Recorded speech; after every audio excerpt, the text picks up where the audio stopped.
In this tutorial, you will learn to build a DirectCommand L2 with RightSpot configuration on the InCommand Go display. Building configurations correctly is important as many sprayer settings are linked to them. This allows operators to switch between different operations without having to re-enter settings each time. For this example, we will build a configuration for an Apache AS-1020 with a 90-foot boom on 20-inch nozzle spacing and 54 nozzles.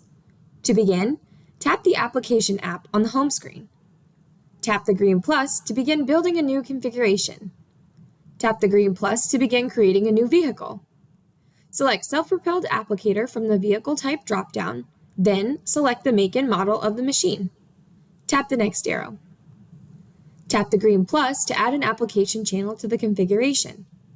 Tap the green plus to create a new application rate controller. Select DirectCommand as the device and DirectCommand L2 as a direct type. Since we are on a sprayer, we will leave the NH3 application checkbox unchecked. Tap the next arrow. Enter the flow meter calibration off the tag of the flow meter. These can be entered by tapping the plus and minus buttons or by tapping the number in the middle, which will bring up the number keypad. This machine has a calibration number of 71 pulses per gallon. This machine does not have a second flow meter, so we will leave the second flow meter 2 calibration number at 0. Tap the next arrow. Next, we will need to enter a controller name.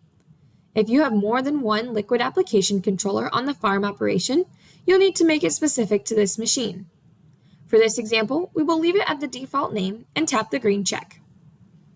Ensure the new controller we just created is selected in the dropdown and tap the next arrow. Next, we will enter the container capacity. This machine has a 1,000-gallon capacity. Tap the next arrow. Next, we will need to enter the number of nozzles and nozzle spacing. This machine has 54 nozzles on 20-inch spacing. We would like to use a nozzle-by-nozzle system, so we will check the RightSpot checkbox. With RightSpot enabled, we will be able to modify the number of active nozzles. If you plan to use every other nozzle on the boom, specify here. Next, we will need to enter the number of boom section valves that are on the machine. This sprayer has 10 boom section valves. Tap the next arrow. We will need to tell the sprayer how many nozzles are on each boom section valve. By default, the display divides them equally between the sections. To edit the number of nozzles on a section valve, tap the section you'd like to change, then tap the calculator icon on the right. Tap the next arrow. The section valves on this sprayer require 12-volt signal to turn on and are a standard on-off valve type. Verify the signal type is set to 12-volt high and the valve type is set to standard. Then tap the next arrow. Next, we will need to measure the distance from the rear axle to the application point.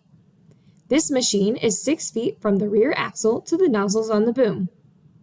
Tap the green check to complete adding the application channel. Next, we will need to measure the antenna offsets as pictured.